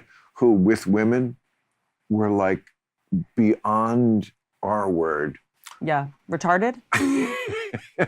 You said it, not me. I did say it. Retarded. Retarded. Yeah, it's a word you really need. I think we might have to claw that one back. I don't think it's It's ever not left. I don't we're think not it ever insulting left. anybody. No. It just is language is a We're running out of problems as a society, and we're making up fake ones, it seems like. That too. But language is a living, breathing organism. That's why Shakespeare is almost. You need a guidebook to read. When I was There's in too many school, words that aren't the same. Like teachers would say it. Of course. Yeah. It's in movies. It's So it's like, so I think that when you get on the self-righteous bullies, Right. that's where I just go like, I this get is it. the only way you could defeat me in Right, anything, right. so this is what you're gonna use? Yeah, exactly. I'm not doing this, you Right. fucking dork, play fair. Because everything that you're saying today is the right thing to say. In 10 years, it's going to be offensive. What were we talking about? Something was. We were at Steve Jobs. Your friends that are business geniuses that are retarded women, are they with single? Women. I'm available. I like retarded men. As long as they don't trip and fall. As long as they're not clumsy, we're good. Can they walk down a street in New York without taking a dirt nap? But yeah, there is that for sure, which is why I'd asked about Bezos earlier. You cannot believe how inept. Like, wow, you have this. It's so interesting about human beings. You could have this amazing aptitude in this other area, superpower that's a then, liability. like you see them they cannot talk to a girl, present themselves. They just, yeah. I'm glad I wasn't a genius in anything so that I could like. I bet it'd be very hard to date you. I'd be intimidated to date you. I'd be afraid that you. Yeah, I'm a day at the beach. I mean, as long as you accept me, that's the thing. Is that women? It's like it's hard, acceptance, especially as you get older. I would say the two attributes I really prize in this period of my life: comfort and acceptance. You know, I don't want to be uncomfortable. I backpacked through Europe when I was 21, but you know, we're at a different. But I find that you probably have very little patience for irrational behavior, and so much love is irrational. Actually, I mean, look, I don't want to get too. I don't like to reveal too much. I do. Let's go. But you know, I would say yes, we talked about this word, dated like in a way that was not age appropriate. You would be amazed at how much patience that is what brought out patience in me. Like somebody who was like much younger than me, if they didn't understand something or know something, it was like, I completely understand that. There's no reason why you should, and I'd be happy to help you understand that if you want me to, but I don't never push that on you. That was the Woody Allen character. Yeah, I want you to read these books, the Schopenhauer. It was like, I would never wanted to be that guy, you know, who's like saying, you're not smart enough, you have to learn something. No. Yeah. You know, I learned so much from people who were not age appropriate that I would never know about our culture. Shit about the phones and slang and what people are doing and what kids, I mean, that's how I learned. And I want to learn. I don't want to be cut off from, but I'm not on social media. You know, I don't see it on my phone. How do you meet women? Do people set you up? Well, we are not talking about that at all. There's no women in my life, Whitney. I am dedicated to my mission is to heal America. That it takes all my energy and concentration. You do have a mysteriousness about you. Good. But it's not negative in any way. It's very sophisticated. It's like I feel like you like take a lover. Do you know what I mean? You're like Winston Churchill, just in a bathtub. Yeah, I hope I'm more appealing than Winston Churchill. I feel like they know the deal, you know the deal, and you're very adult and fair about it. I'm much more romantic than that. Oh, nice. That feels right. Yeah, but I feel like you don't make messes though. You just. Correct. Here's the thing. Don't lie to women. Can I tell you? Don't lie to women. They don't like it. I don't blame them for liking it. I hate it also when people lie to me. Just don't lie to them in any way. And that can be lie by commission or lie by omission. Because you can lie by omission. That's right. Be honest with yourself. See, I went through phases. There was a time when I was still lying, but it wasn't like outright lies. Well, if you're lying to yourself, is it a lie? I mean, an outright lie is, you know, a guy who's married, I'm not married. Okay. Yeah. That was never my lie. Okay. Then there's the sly lie, which is like, you know, when I was maybe 25 or 30 and a girl I was trying to fuck was saying, you know, she likes kids. Do you like kids? And I knew I hated kids. But I wouldn't say, oh, no, I fucking hate kids, because I knew I'd never get anywhere with her. So I would be like, well, not right now, but, you know, maybe, you know, who knows? Okay. And then there's just like, at a certain point, you don't lie. And it's really the way to go. Because I agree. that is Vagueness is the enemy. The main thing that makes women mad at you is if you lie to them. And I don't blame them. And I think women are actually more reasonable than a lot of people. The people that I think are like, women are nuts. I'm like, well, did you lie to them? Of course. No, they really are reasonable. I mean, in general. There's certainly plenty of nuts. If you treat them in an adult way, I don't think you're even going to get to a point where you're lying to someone who's nuts. You probably wouldn't even let that that far. I got to tell you, you know, we all talk in the small community we're in. And, you know, I always heard, not always, but sometimes heard like, oh, Whitney, you know, she's kind of crazy. I couldn't find you more sane talking to you. I never really talked to you. I couldn't find you more sane. You seem to be completely like in charge of your shit. I would love to know the people who said that, because I think that I will prepare a list. I love a jarring compliment like that. And it's like, everyone says you're an asshole, but I think No, you're not great. an asshole. It's just like it fascinates me. Not an asshole, just like the crazy girl. Like, when you could be crazy. I think it's from things you yourself said. On stage? Probably, of course. Yeah.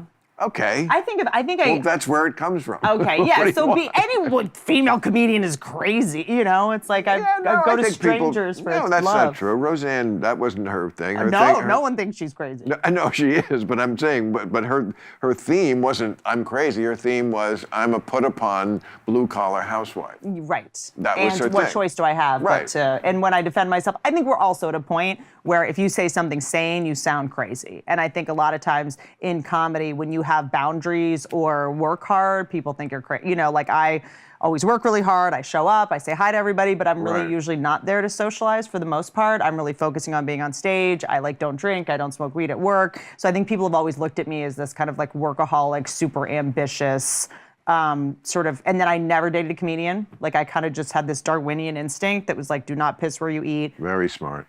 Well, people are already saying that you're very smart. Sleeping with people, and they're very smart, because this, again, you'd be in such a no-win. First, if you fucked one, what's going to happen if you break up? Then people are going to start taking sides. Now you've started a war. I'm already nervous enough in this hallway. And if you ever fuck two, then you're a slut who's fucked everybody. Yeah, and then you'll die of AIDS. Right. That was very smart to keep that ledger clean. And who needs them? And it's like, this is I'm sure there were better pickings, right? You dated some high-profile people. Yeah, I think for me, it was always just kind of like, this is hard enough. And I always saw it as a workplace. Right. I'm going to see this person every night for the next 30 years, hopefully. You mean because you still go to the club? Well, yeah. Yeah, this is the gym. This is, I come here every night, so I'm going to be seeing You do? You still do that? Still do. Oh my God. Still do it. So many of you guys do that. I just don't get it. But I think that you doing your show is, in a way, that's what you're doing. That's what you're doing in a way. You have an audience, and you're working on jokes, and that's kind of your workout in a way. It's much more polished. But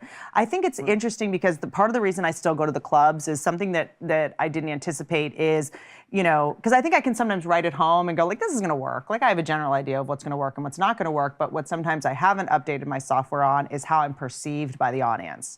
Because I think the more successful you get, the more known you get, people see you as elite, or they see you as rich, or they see you as successful. So this joke about like, of the way you perceive yourself, that's funny because your perception is going to be a little bit incongruous with the audience's. And then it's like, oh, that kind of bombed. Oh, because they think that I'm could have any man I want or whatever. You know what I mean? Right. Or they're like, what do you mean when you were sitting in coach? Like you fly coach? You were on Southwest? And then I'm like, why is this bombing? Right. And someone will tell you, they'll be like, it just didn't occur to me that you fly Southwest. And so of course I do. So I think it's sometimes just making sure you're self-aware. If that makes sense. It so makes sense. Yeah, again, you have hurdles I don't have to think about. Okay, so who else called me crazy? I really like that. I like this. I honestly can't think of anybody specifically. You just get and I'm sure what I think you think they don't have. You think I don't know what like people are saying about me? Of course I do. You know what's and weird? It's fine. You know what's weird? I've always been intimidated by you, but I don't. It's interesting. Well, where did that come from? Nowhere. From what people say. It's just that, I'm a fan, and I've watched you, and you're ferociously smart, and you do this thing that when someone says something dumb, you cannot fake it. No. And you do this thing where Thank you for noticing. Where you'll just go, okay, like you'll just like it'll throw you, and you'll decide in your head it's not even worth arguing about this because I see you like deliberating and vacillating whether you should even retort it, and so you just go, okay. I should let it go more than I do because it'd probably be helpful in getting guests. I love it because I think for you, and I know you don't want to bring it up, but an interview you did recently, you were saying, I think, what smart people were thinking. And I think if you weren't, it would be like, Bill, why are you doing this show where you're hanging out with somebody and you're being fake. That should be the whole show. That should be all the show is But saying it's what also- smart people are thinking. It's saying what smart people are thinking, and that's what you're doing. It's almost like Mystery Science Theater. Like I'm watching you sort of like narrate because I'm listening, and it's almost like, when you're watching a horror movie and you're like, he's behind you. It's so frustrating to see the killer behind and the person doesn't know. And it's like, well, Bill, we're tuning in because he's our smartest friend, and to watch someone else like swindle him mentally or get one over on him. What a great phrase. What's the point? Like, Swindle him mentally. you can't hoodwink Bill. So it's funny to just watch someone try to make a point with you and you go, well, that's not true. And I like it. There's a cringy awkwardness to it. Well, I mean, if it's almost gets back to what we're saying about relationships and when make people mad at you, just don't lie to me. And I'll be the best host. But as soon as I smell your bullshit, then I'm going to stop the Ferris wheel and make you get off and buy a cotton candy and then tell you you're full of shit. Or I mean, I like these kind of guests. We had the governor of New Hampshire on Friday night, and, happy warrior Republican, can take a punch. Mm-hmm. Loves it when a lot of them are like that, especially the Republicans.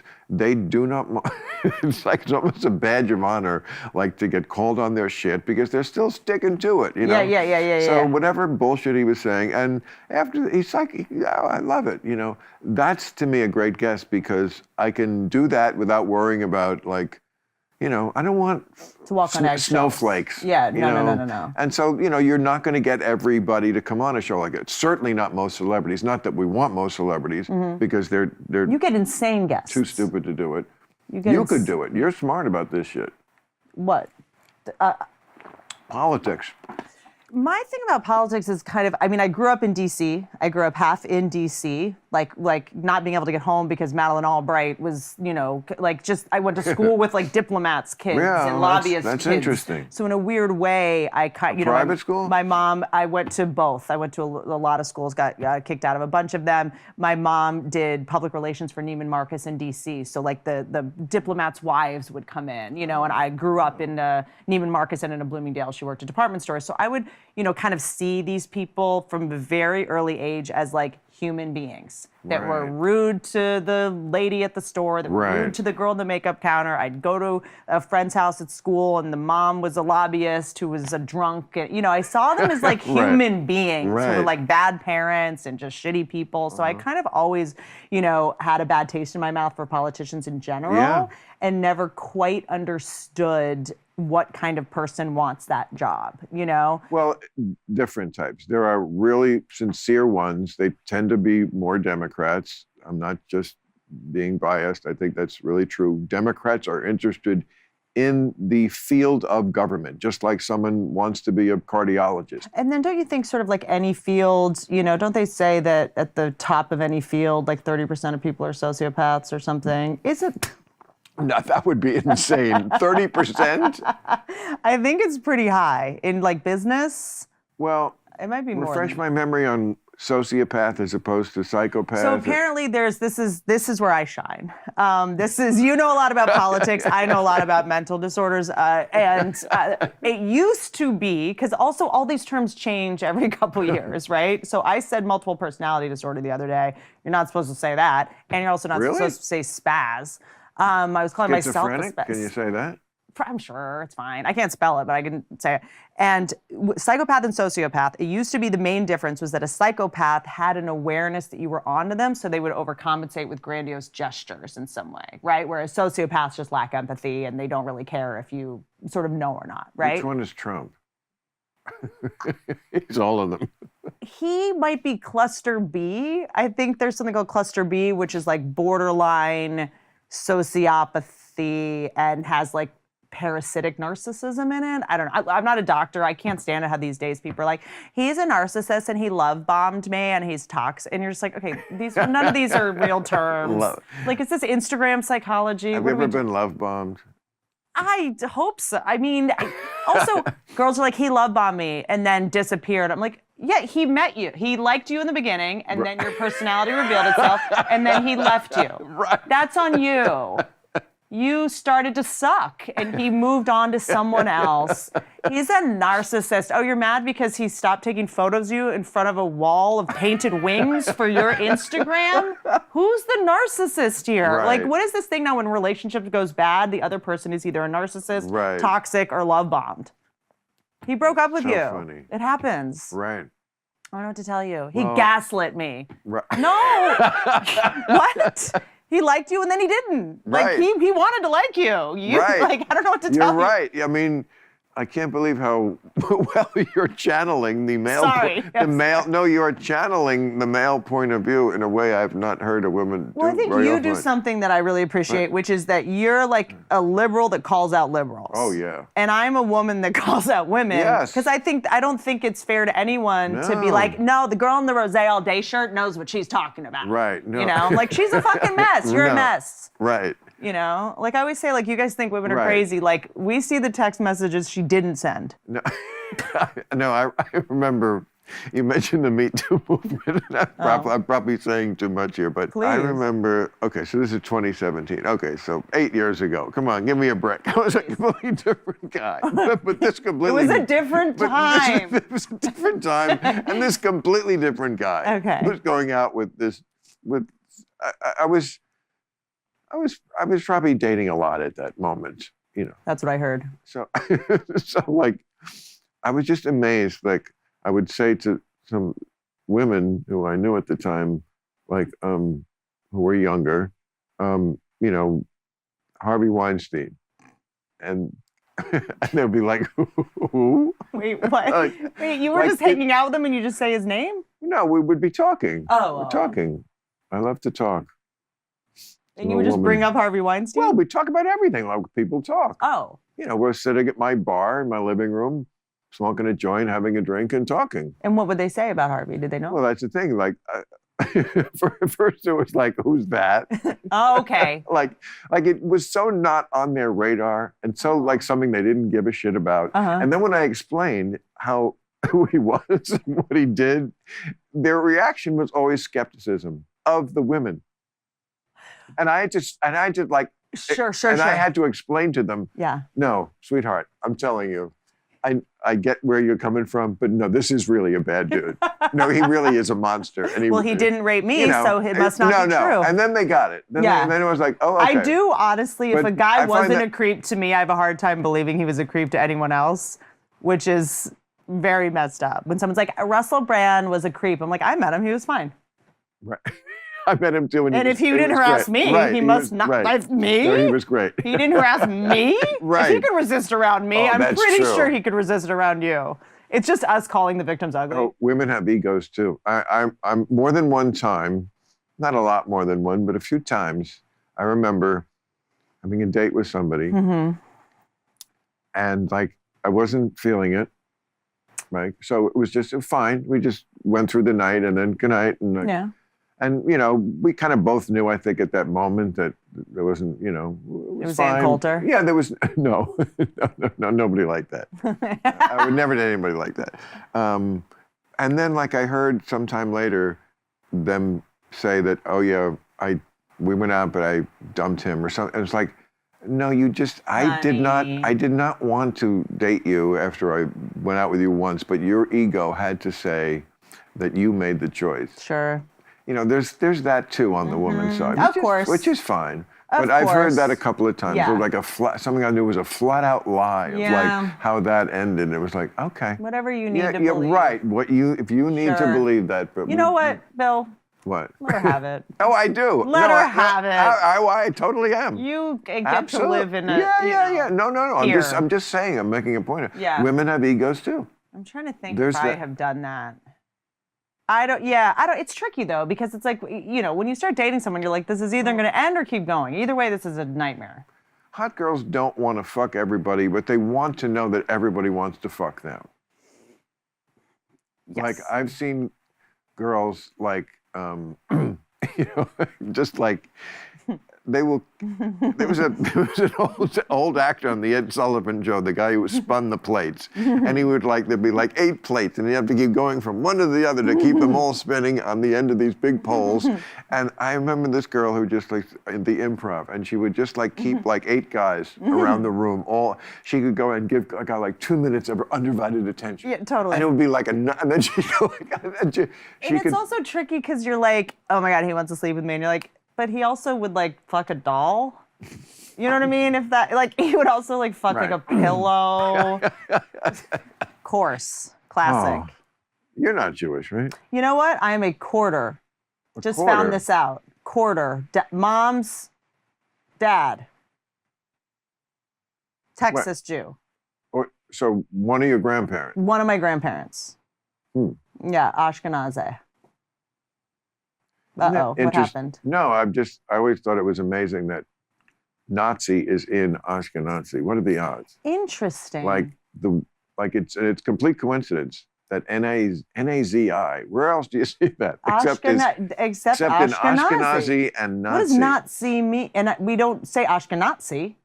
Say Ashkenazi. Right. Are the Nazis Nazis? No, it's completely coincidental. Huh. Nazi stands for National Socialist Party, or whatever it is in German. Of zany idiots? Yeah, no, that's just how it translates.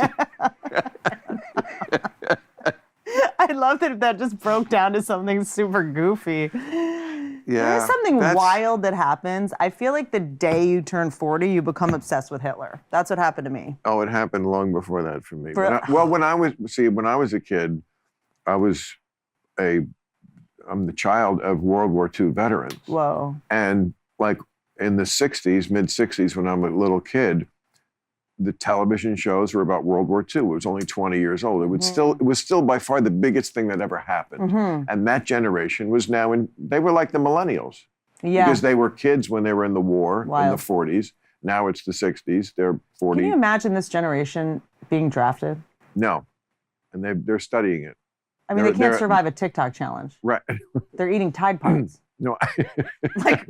Well, the thing is that the military is a little different. There is always going to be people in this country, I hope, who are the military types, and I mean that in a really complimentary way. No, people who are, same thing as in politics. There are people who do it for the right reasons. I mean, there are, after 9/11, plenty of people, guys were just nope, that's a bridge too far. Yeah. And we need to kick somebody's ass.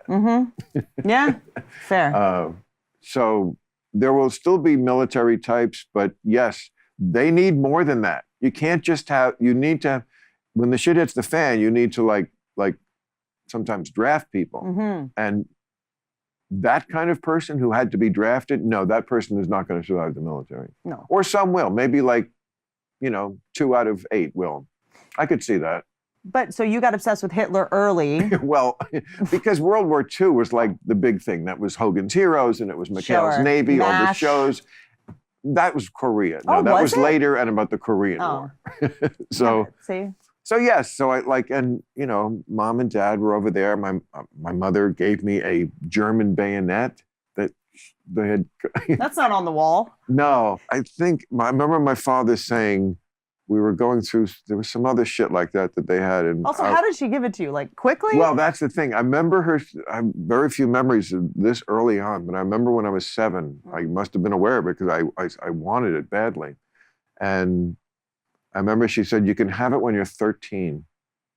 And I remember thinking at 7, I do remember this, 13, I'll never be 13. It's interesting. I'll never get there. Right. I mean, when you're 7, you're why don't you tell me I'll get it when I'm 1,000? Yes. It is so wild. And now 6 years is nothing. It'll go nothing. It'll be in 2 seconds, I'll be 6 years older. That is so fascinating. And I hope you'll still be here.